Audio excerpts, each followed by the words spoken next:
L'aquifère rhénan, c'est une ressource qui est exceptionnelle. Donc, plein de fois, on cite les millions de mètres cubes qui sont utilisés, qui sont présents pour cette ressource-là.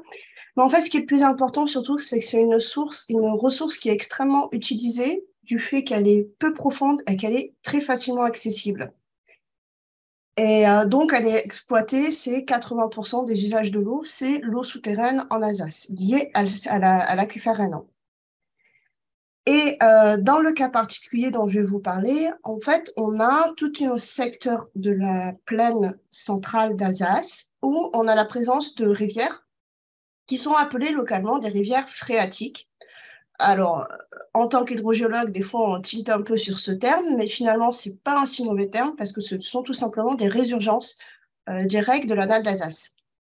Ces résurgences, elles sont connues localement pour leur biodiversité et parce que, du fait de leur contexte hydrogéologique, elles ont une température constante et elles ont une eau de qualité qui est remarquable par rapport à l'ensemble des rivières du secteur. Là, la photo que vous pouvez voir ici, ce sont des résurgences, c'est vraiment des petites bulles qui ressortent au fond du cours d'eau. Et à d'autres secteurs, vous aurez des urgences plus diffuses, c'est-à-dire qu'on va avoir peu à peu une apparition d'eau le long d'une rivière. Ici, ce que je vous montre là sur la carte sous votre droite, c'est l'ensemble de tous les cours d'eau qu'on voit sur la partie centrale de la plaine d'Alsace. Donc, on a vraiment tout un chevelu qui se met en place autour de la dépression de l'Ill, qui est une des principales rivières du secteur. Et de l'autre côté, vous avez le Rhin, tout simplement, qui fait une frontière hydraulique avec l'Allemagne de l'autre côté et l'autre partie de l'aquifère rhénan. Alors, la problématique qu'on nous a soumise, c'est que depuis 2015, on voyait des assèchements sur certaines portions des cours d'eau. Et bon, on est dans une région agricole, de grande culture, avec du maïs qui est à 60% de surface cultivée. Et puis surtout, vous voyez la multitude de puits existants. Alors, ce ne sont pas des puits qui sont tous en exploitation tout le temps, mais ce sont des puits qui, à un moment, peuvent être utilisés pour faire l'irrigation durant la période estivale. L'exploitation en plus de pour l'irrigation de l'aquifère rhénan se fait par la partie superficielle, c'est-à-dire qu'en fait, ce sont vraiment des ouvrages où on fait juste un trou et on met une pompe de surface qui va se promener entre les différents puits d'irrigation. La question qu'on nous a soulevée, bien évidemment, c'était l'impact de ces prélèvements sur les cours d'eau. Et est-ce que, en fait, ce sont les pompages qui sont à proximité des rivières qui vont assécher ces cours d'eau?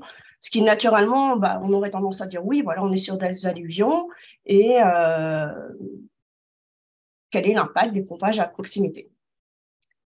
Ce n'était pas si acquis que ça au démarrage de la réflexion il y a maintenant 8 ans. C'est-à-dire que c'était une vraie question de la part des services de l'État de savoir est-ce que les pompages à proximité avaient un impact sur ces cours d'eau. Alors, il y a eu différentes phases d'études. Celle sur laquelle je viens surtout, c'est celle qui a été réalisée entre 2018 et 2020, parce que c'est celle qui est la plus intéressante d'un point de vue hydrogéologique. Ce qu'on a fait pour répondre à cette question, c'était déjà simplement d'analyser l'évolution de la piézométrie. Depuis 2012, alors 2012 parce que c'est la date de démarrage des observations du réseau ONDE, qui nous permettait d'avoir quelque chose de factuel sur l'observation de la sécheresse des cours d'eau, de replacer en fait tout ce travail-là dans l'historique de la piézométrie, parce que pour le coup, sur la plaine d'Alsace, on est chanceux parce qu'on a des grandes chroniques, parce qu'on a l'APRONA qui fait un suivi piézométrique assez fort de l'ensemble de la nappe d'Alsace. Et puis après, au niveau vraiment local sur la zone d'études, ce qu'on a fait, c'est toute une carte piézométrique, puis faire la comparaison entre ce qui se passe entre les cours d'eau et la piézométrie, et un suivi piézométrique et hydrométrique, c'est-à-dire qu'on a rajouté clairement des sondes de suivi piézométrique pour quadriller bien le secteur, et quelques sondes hydrométriques sur des cours d'eau. Et pour finir, on a fait 2 pompages d'essai sur 2 sites différents pour aller encore plus loin sur la description de ce qui se passe. Alors, pour le réseau ONDE, donc, les données, comme je le disais avant, dont on dispose, c'est uniquement la période 2012-2020 pour avoir des éléments factuels de description selon le même protocole. Sur cette période-là, on voit clairement une coïncidence entre les assèchements qui sont observés sur les différents sites et le franchissement de seuils piézométriques. Comme je disais, avant cette période, on a juste des témoignages. On a des témoignages qui sont quand même relativement fiables, notamment pour 2003. Et ensuite, ce qu'on a fait, donc, c'est on a fait donc une carte piézométrique, ce qu'on appelle la carte de la situation avant irrigation. C'est-à-dire que cette carte piézométrique, on l'a réalisée en juin, avant le démarrage de l'irrigation du maïs, pour qu'elle soit le moins influencée possible par l'ensemble des prélèvements agricoles. Et on a tracé la profondeur de la nappe. En gros, ce qui nous intéressait vraiment, c'était l'épaisseur de la zone non saturée. Donc, on a appelé ça profondeur de la nappe parce qu'on a tout un souci de diffusion des résultats au travers des acteurs de l'eau. Donc, il y a beaucoup de termes que je vais utiliser qui, des fois, ont une terminologie plus précise en hydrogéologie, mais que, de facto, à force de parler de ce projet, j'ai un peu galvaudé pour avoir un discours compréhensible par du plus grand public. Donc là, ce que vous voyez, c'est vraiment l'épaisseur de la zone non saturée ou la profondeur de la nappe. Et on voit vraiment ressortir les zones humides, tout le chevelu des rivières. Et on voit vraiment qu'on a les cours d'eau qui apparaissent tout simplement quand on a le relief qui, en fait, va rencontrer le toit de la nappe. Très clairement, on a, si on faisait pas si on est à zéro, c'est-à-dire que la nappe est complètement affleurante et dans la réalité, elle est même légèrement artésienne. On reviendra dessus, on a vraiment, sur ce secteur-là, un secteur semi-captif. Et à l'opposé, là, on va vraiment avoir la nappe qui va s'enfoncer tout simplement sous un plateau. Et donc, on va avoir une déconnexion complète entre la zone, entre les rivières et le relief en surface. Enfin, et la nappe, excusez-moi. On a aussi vraiment un lien qu'on a établi entre le débit de ces rivières et le secteur de résurgence. Typiquement, ici, si vous avez une résurgence qui va avoir un gros débit, parce qu'elle est vraiment sur un secteur où la nappe, en fait, est sous pression, et donc le débit qui sort est directement relativement fort. Alors que quand on va sur des secteurs en bordure, où ce sont des toutes petites résurgences liées juste à la rencontre topo-nappe, on a des débits qui sont bien moindres. On a aussi des correspondances au niveau de la conductivimétrie, mais que je n'ai pas forcément reporté là. Pour la piézométrie long terme, alors là, ce sont plus mes collègues qui ont fait le travail, mais je vais présenter leurs résultats. Donc, on a fait tout un ensemble de traitements statistiques d'analyse fréquentielle pour comprendre s'il y avait des cycles, s'il y avait des extrêmes, et puis pour voir si finalement ce qui avait été observé était exceptionnel ou pas. Alors, il faut savoir qu'on est quand même sur un milieu qui est très anthropisé. On a notamment tous les travaux du Rhin qui ont modifié la piézométrie globale de l'ensemble de l'aquifère. Donc, forcément, il y a des moments où on voit sur les chroniques piézométriques des blocs, c'est-à-dire qu'en un an, on perd un mètre, mais on est constant avant et on est constant après. Donc, ce qui veut dire que quand on a fait les stats, il y a des fois où on a dû un peu reprendre les chroniques piézo pour enlever quelque part un peu ces phénomènes-là. Mais sur la période stricte, sur le secteur strict du RID, là où on a vraiment ce fonctionnement avec les résurgences, on voit qu'on a un fonctionnement qui est annuel et on n'a pas de tendance sur la piézométrie moyenne sur le secteur. Le fonctionnement annuel, il n'est pas...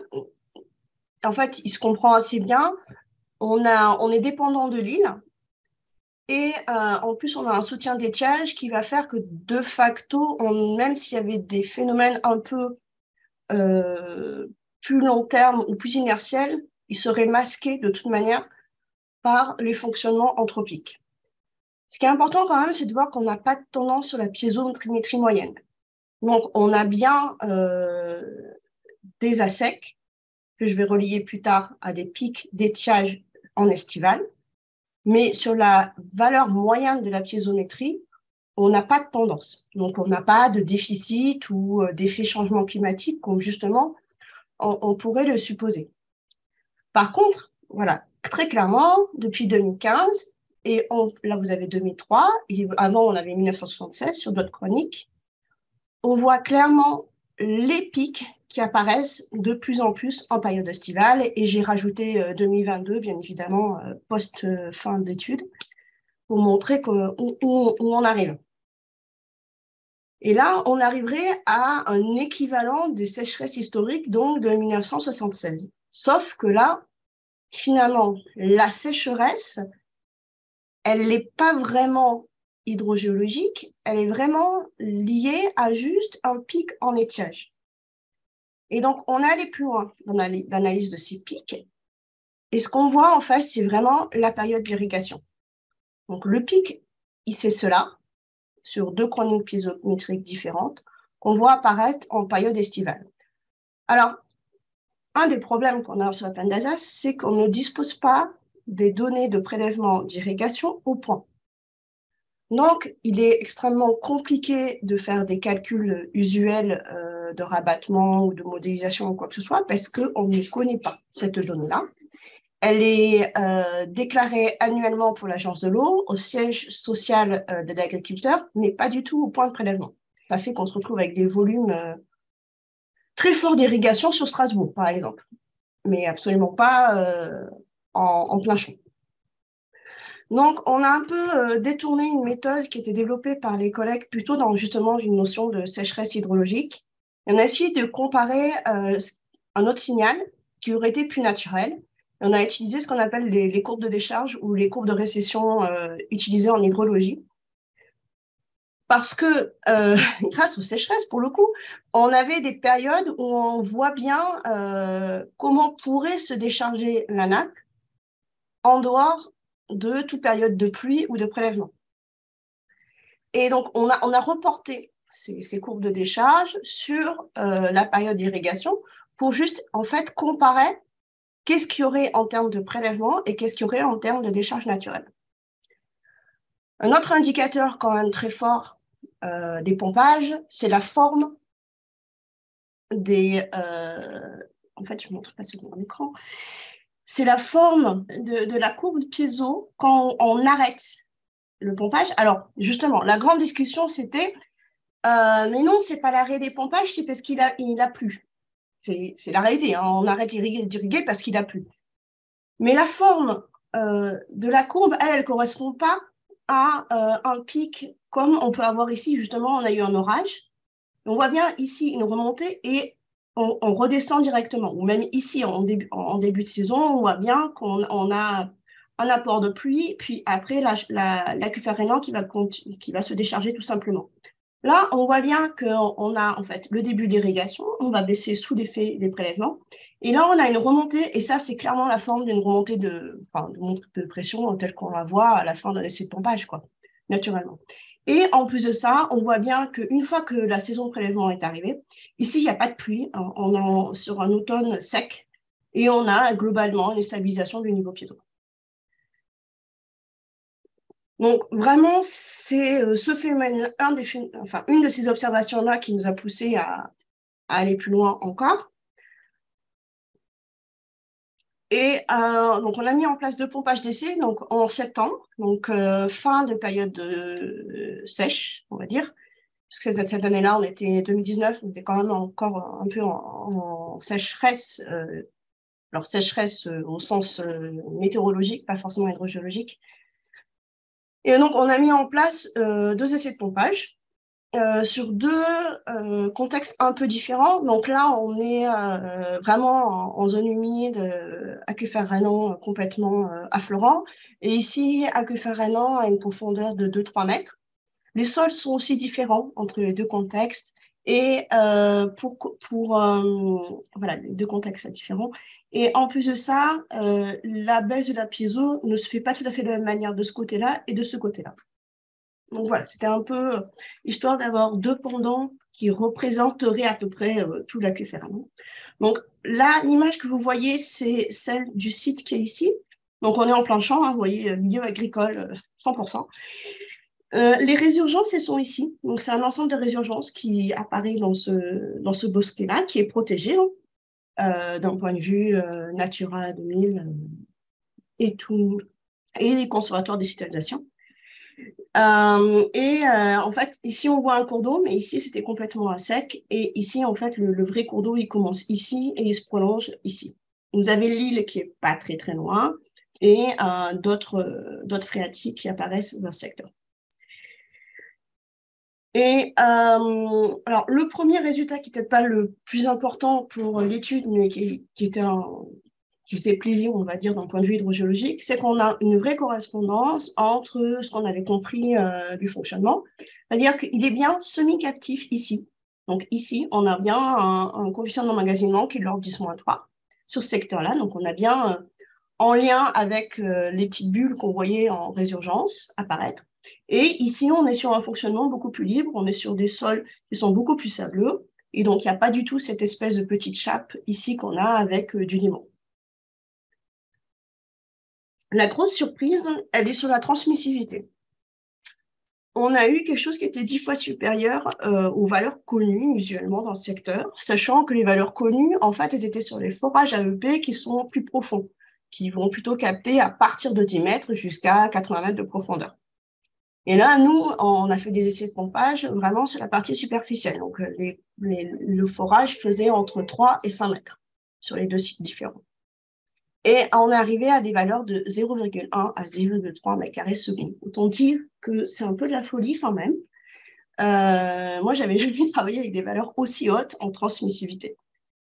Alors, une des explications hydrogéologiques, c'est tout simplement qu'on est sur un ensemble de paléochonaux qui recouvre l'aquifère rhénan et qui en plus sont récents parce que la rectification du Rhin, ça a commencé en 1850 et les derniers travaux qui ont en fait asséché une partie des résurgences, c'est 1970. Et on aurait donc une partie superficielle qui serait complètement différente d'un point de vue euh, hydrogéologique par rapport à la partie plus profonde de l'aquifère. Résultat, ça a un peu changé notre vision. À la base, on avait deux hypothèses de mécanismes pour expliquer les assèchements des rivières. C'était, j'allais dire, le standard, le pompage à proximité d'un cours d'eau, où on prélevait quasi instantanément dans une ou plusieurs rivières. La deuxième hypothèse, c'est quand même la baisse de la piézométrie qui assècherait les résurgences. Au vu de la transmissivité obtenue, c'est clairement la baisse globale du niveau piézométrique qui est le facteur prépondérant. Et ça correspond avec en fait ce qu'on voit sur l'ensemble des courbes piézométriques, c'est-à-dire qu'elles sont homogènes par gros secteurs, et on voit l'ensemble de la baisse de la piézométrie et l'assèchement des rivières qui se met en place. Mais ce qui veut dire qu'il n'y a vraiment même pas d'effet tampon, c'est baisse de la piézométrie, plus d'eau, et finalement même les pompages à côté n'ont presque aucune importance par rapport à la baisse de la piézométrie. Et bien évidemment, ce qu'on a essayé d'avancer aussi, c'est que vu qu'il n'y a pas de réelle baisse moyenne de la piézométrie, ce n'est uniquement une baisse de la globale de la piézométrie due au prélèvement lié à l'irrigation. Et cette baisse juste de la piézométrie, parce qu'on ne peut pas estimer des volumes, ce serait entre 30 et 70% de la baisse de la piézométrie juste liée à l'irrigation.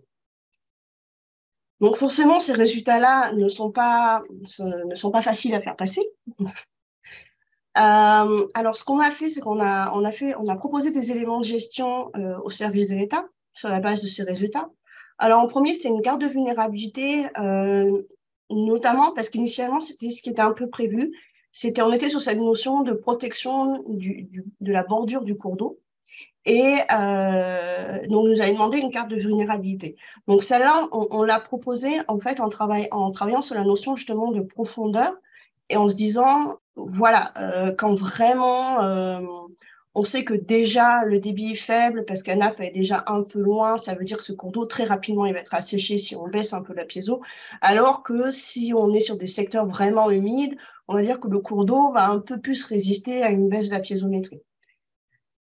on a fourni ces premiers éléments-là, mais surtout, en parallèle, on a donné des indicateurs piézométriques et reliés à des zones de gestion par secteur.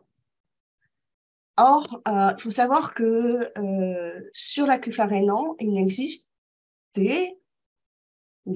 presque toujours pas de gestion de l'eau souterraine. C'est-à-dire, il n'y a pas d'arrêté possible sur une restriction des usages sur l'aquifer rhénan, sur l'eau souterraine en Alsace. Ça vient d'un historique où il n'y a jamais eu de conflit. Et clairement, on n'est pas sur un secteur où on va manquer d'eau pour l'industrie ou l'alimentation en eau potable. Par contre, bien évidemment, on a un conflit d'usage direct entre les rivières et l'irrigation. Une difficulté, là, à l'heure actuelle, pour faire passer les messages entre ce qu'on a compris du point de vue hydrogéologie et ce qu'il faudrait mettre en place maintenant pour avancer sur la gestion de l'eau souterraine. Donc là, je fais juste un résumé et pour donner un peu de perspective. Donc voilà, donc, on a un historique, on a une ressource qui est considérée comme immense et qui est toujours considérée comme immense, vers laquelle s'est tournée l'agriculture. Donc, en parallèle de nous, ce qu'on voyait sur l'eau souterraine, il y a une réalité, c'est des plans de sécurisation de l'irrigation et un développement de l'irrigation par les agriculteurs pour faire face aux sécheresses agricoles qui, elles, sont réelles. On a donc ce conflit d'usage entre biodiversité et exploitation de l'aquifer rhénan.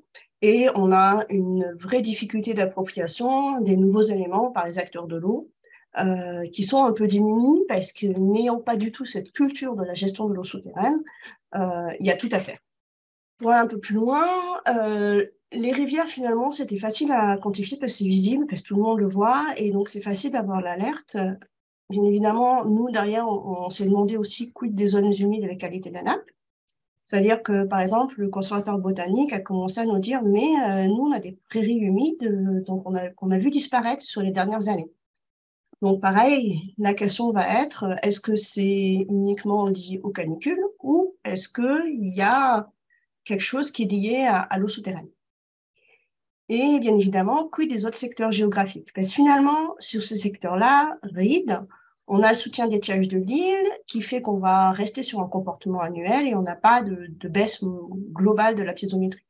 Par contre, si on va sur les bordures de l'aquifer rhénan, donc on va sur les Vosges, on va vers le Jura ou on va vers les Vosges du Nord, là, on va voir quelque chose qui est peut-être encore plus inquiétant, c'est qu'on voit un déficit. Donc, on voit une baisse globale qui se met en place de la piézométrie et avec beaucoup de difficultés à faire face et à expliciter d'où ça vient exactement.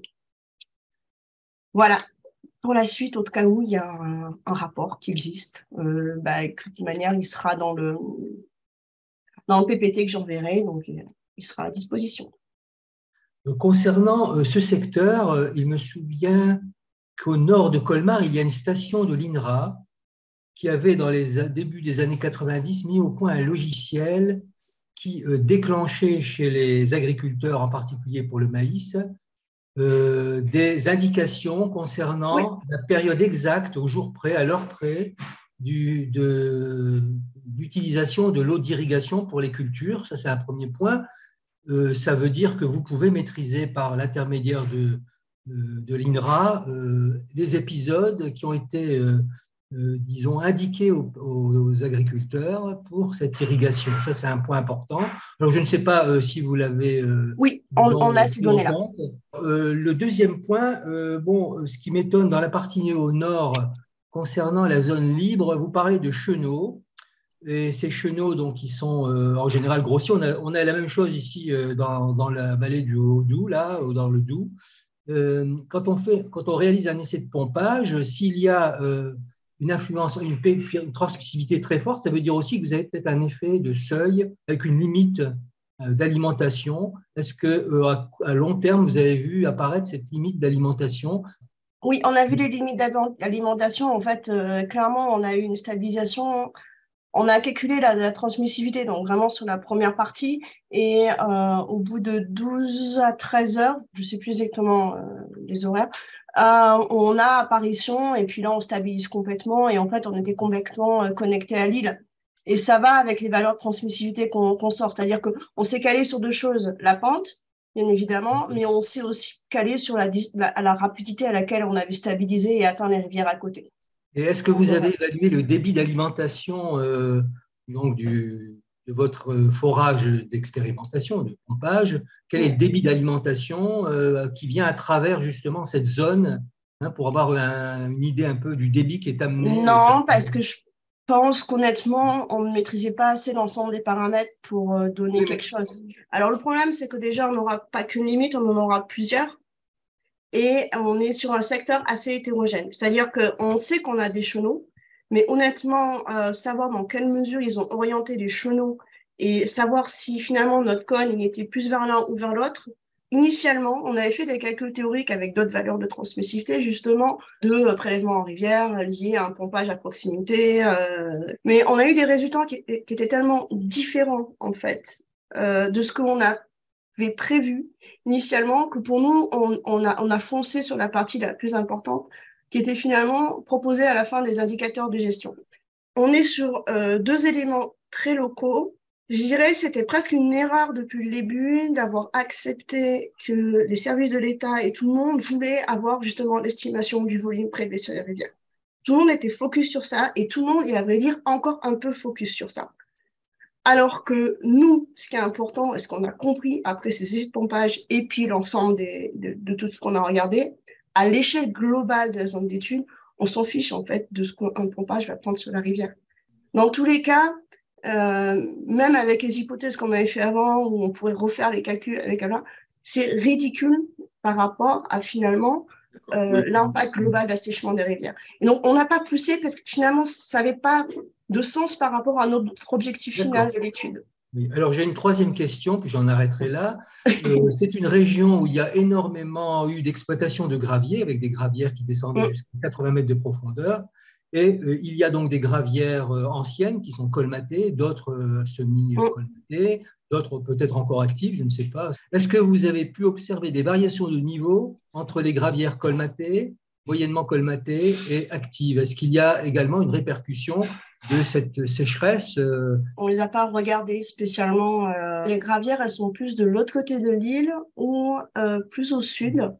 On a quand même une bonne connaissance piézométrique. Je veux dire, là, sur le seul secteur, j'ai une vingtaine de piézomètres, mais on n'était pas pauvre en données et on n'est toujours pas pauvre sur l'aquifère rhénan.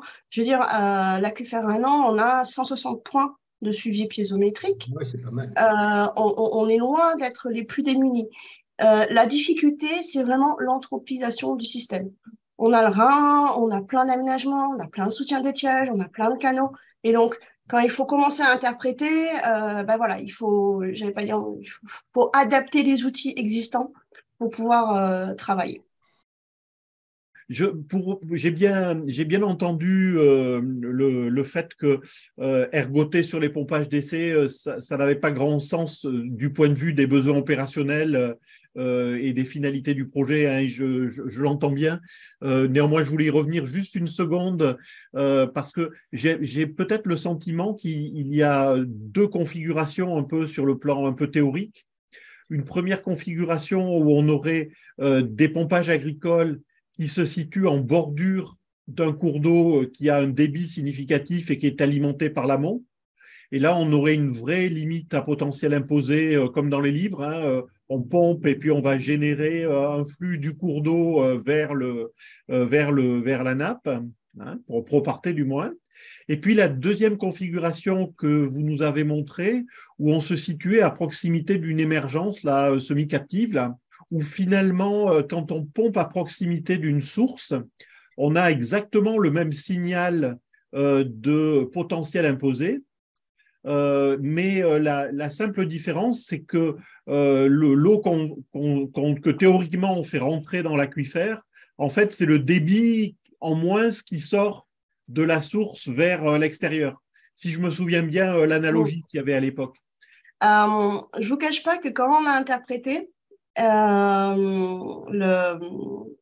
l'essai de pompage, on a eu un gros doute justement sur le potentiel imposé. parce qu'on a quand même l'île qui est pas si loin que ça. Et on a eu toute une discussion sur le fait de choisir si finalement c'était l'île qu'on voyait et le résurgence. Bon, l'ensemble des éléments, on va dire, transmissivité, tout ça, a fait qu'on a conclu que la limite de potentiel imposé qu'on voyait, c'était l'île qui est justement soutenue et pas nos résurgences. Bon, je triche, j'avais un autre élément, c'est aussi que j'ai une composition hydrogéochimique alors qu'on est à peine à 100 mètres entre les résurgences et le point de pompage qui était différente entre la géochimie qu'on voyait qui sortait des sources et la géochimie que j'ai eue pendant tout l'essai de pompage. Donc, deuxième petit indice, donc je n'ai pas parlé, mais qui m'a dit ah non, en fait, il y a un truc qu'on ne comprend pas dans le secteur. A priori, le potentiel imposé, c'est donc bien l'île qui est plus loin. Et on est passé outre ces résurgences avec toutes ces hétérogénéités locales qu'on a avec les paléochonaux. Voilà, donc c'est vrai que je ne donne pas tous les éléments parce que autrement, je crois que je peux faire une présentation que sur les essais et une interprétation avec tout le monde parce que c'était loin d'être facile. Et je pense qu'il nous manque des éléments pour comprendre. Dans des milieux qui, en théorie, sont alluviaux et devraient être les plus simples du point de vue hydrogéologique, ben, on voit que la nature a horreur du simple. Hein. Je me posais une question, c'est-à-dire qu'il semble avoir vu justement sur ce pompage-là, sur la figure, quelques piézomètres qui traînent autour, les petites croix.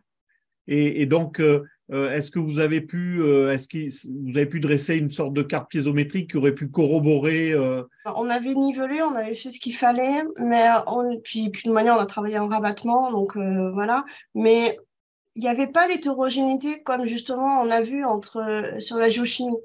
Ça avait l'air plutôt homogène, ce qui n'allait pas avec ce qu'on voyait par ailleurs. Et c'était un des points, c'est vrai que j'ai focalisé sur la problématique gestion, donc sur l'étude où je disais qu'on n'était pas allé plus loin. Par contre, on a galéré pour mettre en place les essais de pompage. En fait, il y avait une première étude qui était prévue, les essais de pompage n'étaient pas prévus. Enfin, s'ils étaient prévus, on n'a pas pu les réaliser pour tout un tas de raisons. Je ne vous cache pas qu'accéder à un puits agricole quand on a la chambre d'agriculture sur le dos, c'est pas facile. Il faut faire des essais de pompage. C'est le b.a.-ba pour nous, hydrogéologues. Des fois, on galère et c'est compliqué de les mettre en place et de convaincre tout le monde de l'utilité. Mais oui, là, typiquement, je ne dirais pas que ça a renversé toute la compréhension, parce que justement, les collègues hydrologues, eux, ils savaient très bien qu'il y avait des paléochonaux, et limite, ils nous ont regardés en disant ben oui, il y a des paléochonaux. Mais finalement, dans la gestion usuelle de l'eau souterraine, personne ne l'avait vraiment pris en compte. Très bel exposé, j'ai mieux compris que ce que j'avais lu, hein, je dois dire. Le but de cette étude, c'est de trouver une solution. Il y a un conflit d'usage, comme a très bien dit Elodie, entre les agriculteurs qui ont besoin d'irriguer, ou alors comment ferait-il pour s'en passer, ce qui pourrait être une solution, et puis l'usage récréatif, parce que ces rivières phréatiques, comme on dit là-bas, elles sont quand même très agréables de se promener l'été en barque, voilà. Et puis il y a un petit peu de pêche et peut-être de chasse aussi. Alors, je voudrais rappeler ici que la nappe d'Alsace, elle est extrêmement anisotrope. Elle est très épaisse. Dans le secteur-là, il doit avoir bien au moins 50 mètres d'épaisseur et que ce sont des alluvions qui sont très variables. Il y a des alluvions très, très grossières, des gros galets, et puis c'est entrecoupé avec des passages sableux, des passages pas très perméables. Voilà. Autrement dit, il y a une très bonne transmissivité horizontale et puis une assez mauvaise perméabilité verticale. Interdire les pompages à proximité des cours d'eau, c'était sans doute ça qui était dans l'idée du Conseil général ou régional, ça sert à rien, comme l'a très bien démontré Elodie. Par contre, il faudrait plutôt aller pomper l'eau en profondeur et donc interdire justement ces puits. Il n'y a pas de forage, et ce sont des trous qui sont faits quelquefois à l'appel, hein, l'appel Poquelin, là, l'appel mécanique, un trou, et il va descendre de, je sais pas, peut-être 2 mètres dans l'eau, et puis on amène une pompe de surface sur des roues, et puis on pompe là pour arroser le champ qui est à côté, puis le lendemain on va déplacer la pompe, etc. C'est pas, pour les agriculteurs, c'est extrêmement pratique et rentable. Si on leur dit fini ça, vous n'avez plus le droit que de pomper dans des puits qui font au moins 30 mètres de profondeur et qui sont crépinés à plus de 15 mètres, ça va être la révolution. J'avoue avoir fait certains comités de ressources en eau, donc des DDT dernièrement, où le débat est très compliqué. Je dirais juste un peu plus loin. C'est vrai que là, comme je disais, c'est pas anodin quand je parle des zones humides en face des rivières. Justement, le dernier comité ressources en eau, je trouvais qu'on marchait sur la tête parce qu'on a l'agence de l'eau qui est en train d'investir des millions ou je sais plus combien pour favoriser les zones humides, pour favoriser la recharge. Et à côté, on est clairement en train de détruire les zones humides. Voilà, moi, je suis pas politique, je suis pas décideur. Voilà, on a l'impression qu'il y a une déconnexion et par contre, il y a des vraies personnes qui, je pense, sont un peu effarées devant la situation et ont beaucoup de mal à prendre la mesure de ce qui est en train de se passer. Et j'ai vu dans le chat Dominique qui reposait la question pourquoi les prélèvements sont déclarés en centrale et non au point. Ben oui, c'est une jolie spécificité locale. Si j'ai bien tout suivi, ils ne sont pas illégaux. C'est-à-dire que leur déclaration est bonne par rapport au code de l'environnement parce qu'ils n'ont pas de pompe sur place. Et vu qu'ils déplacent la pompe entre les différents puits, ils déclarent bien leur volume, mais ils n'ont pas de localisation de déclaration des prélèvements. Je reviens sur une question qui a été juste un tout petit peu évoquée, c'est la question de la qualité de l'eau et par les différences de signature. C'est quelque chose qui a aussi été abordé en détail ou est-ce que c'était vraiment annexe par rapport à l'hydrodynamique ? Non, c'était vraiment annexe. Bon, pour la petite histoire, on a une petite pollution en chlorure dans le secteur, donc c'était super pratique pour repérer les écoulements. Il suffisait de mesurer la salinité, on voyait directement ce qui correspondait à quoi, c'était pratique. Mais vraiment, il n'y a pas eu d'analyse de qualité, où on n'a vraiment fait aucune évaluation de qualité dans ce projet-là. Surtout qu'à côté, il y a quand même des gros projets pour la qualité de la nappe qui sont en place. Donc voilà, nous, on n'a pas du tout travaillé sur cette partie-là. On s'est posé la question à un moment de savoir si on faisait ça. Et pareil, faut voir que cette étude, elle est finie depuis 2020. Depuis 2020, ça discute comment les résultats vont être pris en compte au niveau des différentes instances. Je pense pas qu'on va aller plus loin sur l'hydrogéologie poussée qui nous intéresse. Les collègues de Strasbourg, eux, ils ont fait plein de carottages, ils travaillent justement sur les datations, sur la compréhension de la formation des paléochonaux. C'est encore autre chose, mais il y a moyen que dans quelques temps, on arrive à refaire une jonction pour comprendre ce qui se passe dans le secteur. Et puis, dans les futurs projets, on va réattaquer le quantitatif parce que nous, à notre niveau en tant qu'hydrogéologue, ce qu'on peut essayer de proposer, c'est de nouveaux outils. Parce que pas de prélèvement, pas de volume prélevable, pas de gestion. À l'heure actuelle, c'est bien le problème. Et donc, nous, on va avancer sur ça, sur construire des outils de modélisation. On va travailler avec la Chambre d'agriculture régionale Grand Est pour faire une estimation du besoin en eau de l'ensemble des cultures, notamment du maïs, pour essayer de voir si on arrive à reconstituer en fait les volumes prélevés sur les dernières années et pouvoir faire tourner nos modèles hydrogéologiques. Voilà, donc on est en train de travailler sur d'autres solutions techniques. En plus, on travaille en transfrontalier parce qu'on a discuté avec nos collègues allemands, ils ont les mêmes problèmes. Sur la qualité, il y a des projets qui sont en place pour évaluer la qualité ou quoi que ce soit. Mais voilà, j'allais dire de l'hydrogéologie scientifique de fond, isotopique et tout ça, pour vraiment comprendre tout bien. À l'heure actuelle, il y a pas forcément. On y reviendra à un moment, on y reviendra forcément, mais c'est pas ce qui se fait le plus. Je viens de voir un truc sur la restauration des bramants de la plaine pour atténuer la baisse piézométrie générale. Alors, c'était hors de notre zone d'étude, mais oui, oui. Alors, il faut savoir, pour ceux qui ne connaissent pas l'Alsace, il y a des travaux de restauration qui sont faits sur les anciens bras du Rhin. Donc, tout simplement, en fait, on va reconnecter le Rhin aux anciens paléochonaux. Justement, à l'heure actuelle, c'est devenu des paléochonaux, mais c'est vraiment des anciens bras. Et on voit depuis 10 ans une remontée de la piézométrie en bordure du Rhin. Et on pense que, justement, c'est lié à ces travaux de restauration. Et là, ce qu'on va faire dans les prochains mois, en principe, c'est justement quantifier Cette remontée de la piézométrie est due aux travaux de restauration pour justement, bien évidemment, si on recharge mieux la nappe, ça ira mieux pour tout le monde. En fait, alors, le problème, c'est qu'on n'a que des volumes annuels de l'ensemble des cultures. Mais bon, on sait que le maïs est quand même prépondérant dans l'histoire. Et quand on ramène à la période d'étiage, c'est plus de la majorité des prélèvements d'eau souterraine qui sont uniquement liés à l'irrigation. Alors qu'on a l'industrie, le pays, tout ça. Enfin, voilà. Donc, et sur ces secteurs-là, de toute manière, il n'y a que l'irrigation. Bon, l'été passé, il y a eu une chute drastique du niveau du Rhin. Et la navigation a été perturbée, puisque au lieu d'avoir 2 niveaux sur les péniches, il n'y avait plus qu'un seul niveau. Lui aussi, il faudra à un moment ou à un autre s'y intéresser avec les collègues allemands, parce que ce Rhin, c'est lui qui alimente la nappe. Il faudra se poser la question, est-ce que le Rhin ne subira pas beaucoup plus rapidement que prévu une chute de niveau et donc d'alimentation? En gros, il était en haute eau plutôt en été. Et là, ça fait plusieurs années que clairement, on n'observe pas plus ce phénomène-là.